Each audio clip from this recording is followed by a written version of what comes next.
Welcome back to my YouTube channel మనవిను 9597 official.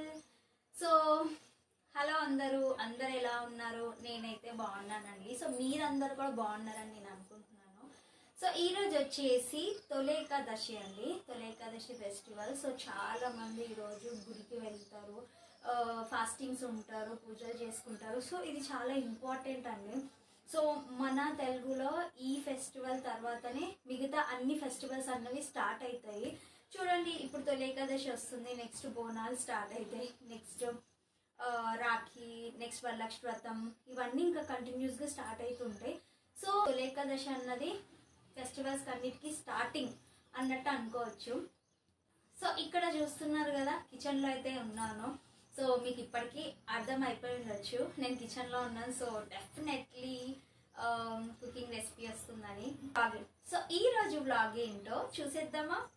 Already మీరు నా thumbnail లో చూసిండొచ్చు ఈరోజు స్పెషల్ ఏంటన్నది. సో డిలే ఎందుకు, కిచెన్లో ఉన్నాం, సో రెసిపీ చేసేద్దాం. సో ఏం రెసిపీ చేస్తున్నాను అంటే అందరికీ తెలిసిందే, అందరికీ వచ్చిందే, నేనేం కొత్తగా వెరైటీ చేసి చూపించట్లేదు, బట్ నా స్టైల్లో చూపిస్తున్నాను. సో సింపుల్గా సగ్గు బియ్యం అండ్ సేమియాతో ఖీర్ అయితే చేస్తున్నాను, పాయసం చేస్తున్నాను. ఈరోజు తొలి ఏకాదశి కదా, సో ఫెస్టివల్ రోజు స్టార్టింగ్ విత్ ఖీర్, స్వీట్తో స్టార్ట్ చేస్తున్నాను. సో అందుకే ఇది చేస్తున్నాను. అండ్ ఇది వచ్చేసి నా వేలో చేస్తున్నాను. చాలామంది చాలా డిఫరెంట్ వేస్లో చేస్తారు, but this is my style. నాకు తెలిసిన వేలో చేస్తున్నానండి. సో డిలే లేకుండా ప్రాసెస్ మొత్తం చూపించేస్తాను, చూసేయండి. సో ఇక్కడ వచ్చేసి నేను ఫస్ట్ డ్రై ఫ్రూట్స్ అన్నది తీసుకున్నాను, బాదం తీసుకున్నాను, కిస్మిస్ తీసుకున్నాను అండి, నాకు చాలా ఇష్టం, అండ్ కాజు అయితే తీసుకున్నాను. సో మీ దగ్గర ఇంకేమైనా డ్రై ఫ్రూట్స్ అన్నవి ఉంటే మీరు యాడ్ చేసుకోవచ్చు, డ్రై ఫ్రూట్స్ బాగుంటాయి ఖీర్లోకి. సో నేను అందుకే యూస్ చేస్తున్నాను. ఇప్పుడైతే డ్రై ఫ్రూట్స్ చూపించాను కదా, ఫస్ట్ వాటిని అయితే నేను చాప్ చేసుకుంటానండి చిన్న చిన్నగా. సో చిన్న చిన్న పీసెస్ అన్నవి నేను చాప్ చేసుకొని నెక్స్ట్ ప్రొసీజర్కి అయితే చూపిస్తాను, చూసేయండి. సో ఇక్కడ చూడండి డ్రై ఫ్రూట్స్ అన్నవి. సో డ్రై ఫ్రూట్స్ అన్నవి ఇలా చిన్న చిన్నగా చాప్ చేసేసుకున్నానండి. సో ఇక్కడ కడాయి అయితే పెట్టుకున్నాను. ఫస్ట్ వీటిని ఏం చేస్తాను, జిఆర్బి నెయ్యి అయితే యూస్ చేస్తున్నానండి దీంట్లోకి.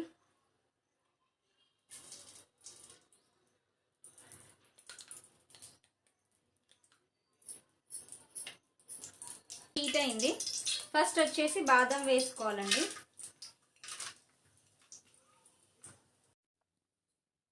సో ఇక్కడ వచ్చేసి ఫస్ట్ బాదం అయితే వేసుకున్నాను. ఎందుకు అంటే మనం కాజు యాడ్ చేస్తే తొందరగా మాడిపోతాయి. సో బాదం అన్నది కొంచెం టైం పడుతుంది కాబట్టి ఫస్ట్ బాదం అన్నది వేసుకొని కొంచెం లైట్గా రోస్ట్ చేసుకోండి. రోస్ట్ చేసుకున్న తర్వాత నెక్స్ట్ కాజు, ఇంకా ఆ తర్వాత కిస్మిస్ కూడా యాడ్ చేసుకుంటే బాగుంటుంది. కొంతమంది రోస్ట్ చేయకుండా నార్మల్గానే వేసేస్తారండి. ఇప్పుడు కాజు యాడ్ చేసాను చూడండి. సో చాలామంది ఇలా రోస్ట్ చేయకుండా నార్మల్గానే యాడ్ చేసేస్తారు. సో నాకైతే పర్సనల్గా ఇలా నచ్చుతుంది. ఇలా నెయ్యిలో రోస్ట్ చేసుకొని మరీ ఎక్కువ వేయించకండి, మాడిపోతే చాలా చేదుగా అనిపిస్తుంది. సో మీడియంగా రోస్ట్ చేయండి, నెయ్యిలో లైట్గా రోస్ట్ అయితే చాలు. ఇదేంటంటే ఇలా రోస్ట్ చేస్తే క్రిస్పీగా అనిపిస్తాయండి. మీరు ఎప్పుడైతే ఖీర్లో, పాయసంలో మీరు ఇట్లా డ్రై ఫ్రూట్స్ తిన్నప్పుడు క్రిస్పీగా నోటికి తగులుతాయి. సో అది బాగుంటుంది దీంట్లో. ఇలా వేయించడం వల్ల ఒక అడ్వాంటేజ్ ఏంటంటే క్రిస్పీనెస్ యాడ్ అవుతుంది డ్రై ఫ్రూట్స్కి. సో అందుకే నేనైతే ఇలా వేయిస్తానండి. సో మంచిగా చూసి వేయించుకోండి, మార్చకండి. సో ఇక్కడ డ్రై ఫ్రూట్స్ అయితే ఎగిపోయాయండి, మీరే చూడండి. నేను మరీ ఎక్కువ మార్చట్లేదు. సో ఒక ప్లేట్లోకి అయితే తీసేసుకుంటున్నాను అన్ని డ్రై ఫ్రూట్స్ని. సో లాస్ట్లో యాడ్ చేద్దామని. సో అదే కడాయిలో మళ్ళీ వచ్చేసి కొంచెం నెయ్యి అయితే తీసుకున్నానండి. సో నెయ్యి మీ ఇష్టం అండి, మీరు ఎక్కువైనా తీసుకోవచ్చు, తక్కువైనా తీసుకోవచ్చు, కానీ ఎంత సరిపోతుందో అంత తీసుకుంటే బెస్ట్. సో ఇక్కడ వచ్చేసి నేను సేమియా అయితే యాడ్ చేస్తున్నానండి. వర్మసిల్లీ ఉంటుంది కదా, సో అదైతే యాడ్ చేస్తున్నా. బికాస్ దీంట్లో నేను సగ్గుబియ్యం ఇంకా సేమియా రెండు కలిపి చేస్తున్నాను కాబట్టి కొంచెం సేమియా కొంచెం సగ్గుబియ్యం అయితే యూస్ చేస్తున్నానండి. సో ఫస్ట్ అయితే ఇవన్నీ మనం చేసి పెట్టుకుంటే సో పాయసం అన్నది తొందరగా చేయొచ్చు ఖీర్ అన్నది. సో అందుకే దాని గురించి ఫస్ట్ నేనైతే డ్రై ఫ్రూట్స్ రోస్ట్ చేశాను. సో డ్రై ఫ్రూట్స్ అయిపోయిన తర్వాత దీంట్లో మళ్ళీ ఎంత సేమియా కావాలో అంతే వేసుకున్నాను అండి. నేను ఎగ్జాక్ట్ క్వాంటిటీ చెప్పాను, ఎందుకంటే మన ఇంట్లో తినే దాన్ని బట్టి నా నాకు తెలిసిన దాన్ని బట్టి నేను యాడ్ చేశాను. సో, మీ ఇంట్లో దాన్ని బట్టి మీరు యాడ్ చేసుకోవచ్చు. సో, సేమియాని కూడా ఇట్లా నెయ్యిలో మంచిగా రోస్ట్ చేయండి. రోస్ట్ చేసి సైడ్‌కి పెట్టుకోండి. సో దట్ లాస్ట్‌లో ఫైనల్‌లో యాడ్ చేయొచ్చు. ఇవన్నీ వెంటనే ఇవన్నీ ముందే చేసుకున్నామనుకోండి ఖీర్ చాలా తొందరగా అయిపోతుంది. మీకు చేసిన టైం కూడా తెలియదు. ఫాస్ట్‌గా కీర్ కూడా అయిపోయిందా అన్నట్టు అనిపిస్తది. సో, మంచిగా రోస్ట్ చేసుకోండి. ఇది కూడా మార్చేయకండి. సో, అయిపోయిందండి. సో, ఇప్పుడు దీన్ని తీసి నేను సైడ్‌కి పెట్టుకుంటాను. సైడ్‌కి పెట్టుకొని సో, నెక్స్ట్ ప్రాసెస్ ఏంటో చూపిస్తాను చూసేయండి.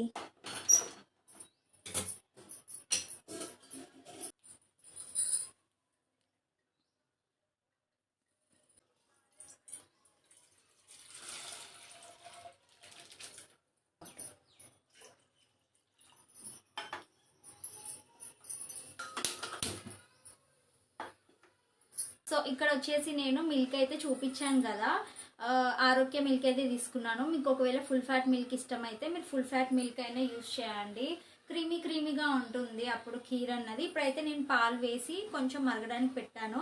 సో, దీంట్లో నేను సాబుదానా కలుపుతున్నాను కాబట్టి దీంట్లో మెయిన్ ఇంగ్రీడియంట్ వచ్చేసి సగ్గుబియ్యం. సగ్గుబియ్యం అన్నవి మీరు ముందే సగ్గుబియ్యం అన్నవి మీరు ముందే ఇలా నానబెట్టుకోవాలండి. అట్లీస్ట్ ఒక హాఫ్ అన్ అవర్ అయినా మీరు నానబెట్టుకోవాలి. సో దట్ తొందరగా కుక్ అయిపోతుంది. పాలైతే మరుగుతున్నాయి. సో దీంట్లో వచ్చేసి ఈ సగ్గుబియ్యం ఉన్నాయి కదా నానబెట్టుకున్నవి, ఇవైతే నేను ఇప్పుడు వేసేస్తానండి. సో ఇక్కడ వచ్చేసి నేను సగ్గుబియ్యం అయితే యాడ్ చేస్తున్నాను పాలల్లో. సో చాలామందికి ఒక భయం ఉంటుంది సగ్గుబియ్యం వేశాక పాలు విరిగిపోతాయి అని. సో అలా ఏం లేదండి. ఫస్ట్ మీరు పాలు తీసుకోండి. పాలల్లో మీకు ఎన్ని వాటర్ కావాలని యాడ్ చేసుకొని ఆ తర్వాత పాలు ఒక 1 మినిట్ 2 మినిట్స్ తర్వాత ఈ సగ్గుబియ్యం అన్నవి మీరు నానబెట్టుకున్నవి యాడ్ చేయండి.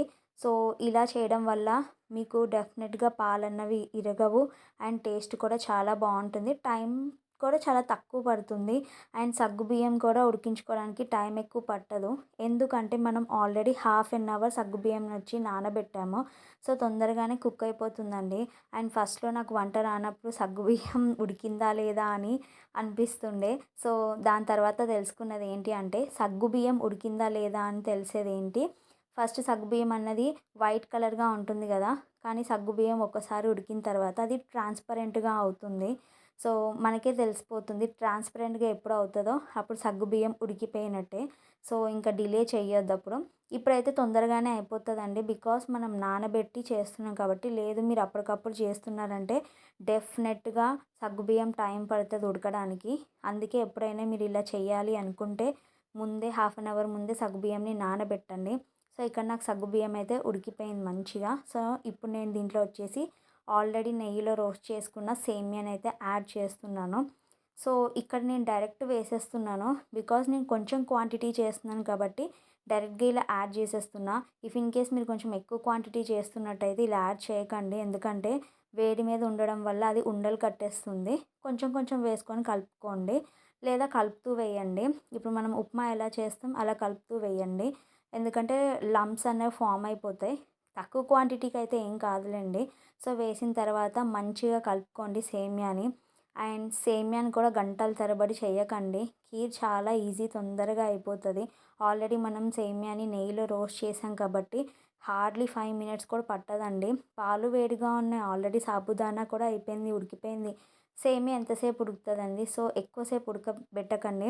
లేదు అంటే అది చాలా లావుగా అయిపోతుంది. టేస్ట్ చూడ్డానికి కూడా మంచిగా అనిపించదు. సో ఇక్కడ సేమియా 50% కుక్ అయిపోయాక నేను షుగర్ అయితే యాడ్ చేసేస్తున్నాను. మీ ఇష్టం అండి. మీ ఇంట్లో షుగర్ ఎక్కువ ఇష్టపడితే ఎక్కువ వేయండి, తక్కువ ఇష్టపడితే తక్కువ వేయండి. నా నాకు తెలిసిన దాన్ని బట్టి నేనైతే యాడ్ చేస్తున్నాను.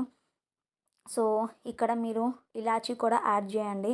నా దగ్గర ఇలాచీస్ లేవు కాబట్టి నేను యాడ్ అయితే చేయలేదు. యాడ్ చేసి ఒక 2 మినిట్స్ ఉంచండి. చూడండి మీరే ఎంత క్రీమీగా వచ్చిందో. సేమియా కూడా చూడండి ఎక్కడ లావుగా అయితే అవ్వలేదు సేమియాని. మీరే చూడండి. మీరు నార్మల్గా చేసినప్పుడు సేమియా చాలా లావుగా అయిపోతుంది. ఇప్పుడు నా దాంట్లో సేమియా లావుగా అవ్వలేదు. సో ఇంతే అండి కన్సిస్టెన్సీ. ఇంకెక్కువ చేయకండి. ఎక్కువసేపు పెట్టిన కీర్ అన్నది చల్లగయ్యాక దగ్గరికి అయిపోతుంది. సో ఇప్పుడు మనకి రెడీ అయిపోయింది. సో ఫైనల్ టచ్‌లో లాస్ట్‌గా నెయ్యి అయితే యాడ్ చేయండి బాగుంటుంది. అండ్ మనం ఆల్రెడీ రోస్ట్ చేసుకున్న డ్రై ఫ్రూట్స్ అన్నీ వేసేసి ఇంకా గ్యాస్ బంద్ చేయండి. ఇంకెక్కువ ఏం చెయ్యొద్దండి. గ్యాస్ బంద్ చేసి సైడ్కి పెట్టేసేయండి. మీకు కీర్ రెడీ. ఇక్కడ వచ్చేసి నేను కీర్ కొంచెం గట్టిగానే చేసుకున్నాను. బికాజ్ మా ఇంట్లో ఇలానే ఇష్టపడతారు, క్రీమీగా దగ్గరగా. లేదు కొంతమందికి పల్చగా కావాలి అని ఇష్టపడితే మీరు వాటర్ వేసుకోండి, అదర్వైజ్ పాలు ఎక్కువ వేసుకొని చేసుకోండి. బట్ ఈ కన్సిస్టెన్సీలో మా ఇంట్లో ఇష్టంగా తింటారు కాబట్టి నేను ఈ కన్సిస్టెన్సీ చేశాను. బట్ కీర్ అయితే చేస్తున్నప్పుడే స్మెల్ అయితే సూపర్ అండి. కానీ ఇది దేవుడికి నైవేద్యంగా తొలి ఏకాదశికి చేశాను కాబట్టి ఫస్ట్ దేవుడికి నైవేద్యం పెట్టాలి. సో అందుకే కీర్ అయిపోయిన తర్వాత ఫస్ట్ దేవుడికే నైవేద్యంగా అయితే పెట్టానండి. సో చాలా బాగా వచ్చింది, మీరే చూడండి. సింపుల్గా సగ్గుబియ్యం ఉడికిపోయాయి. అయిపోయిందండి. It's now tasting time.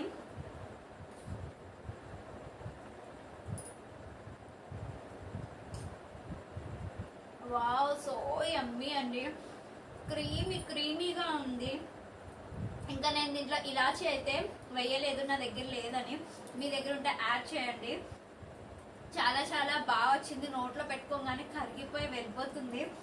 And దీంట్లో వచ్చేసి మీరు చూసారు కదా, నేను నార్మల్ ఆరోగ్య మిల్కే యూజ్ చేశాను, ఏ ఫుల్ ఫ్యాట్ మిల్క్ కూడా యూజ్ చేయలేదు. అయినా సరే క్రీమీగా చాలా క్రీమీగా వచ్చిందండి. మీరే చూడండి క్రీమీ. సో చాలా చాలా క్రీమీగా వచ్చింది. సో మీరు కూడా ట్రై చేయండి, ఎలా వచ్చిందో కమెంట్ చేయండి. మళ్ళీ నెక్స్ట్ వీడియోలో కలుద్దాం. Bye bye. ఇప్పటి నుంచి అయితే వీడియోస్ 2 డేస్కి ఒకసారి అయితే పోస్ట్ చేస్తానండి. డెఫినెట్గా ట్రై చేస్తాను.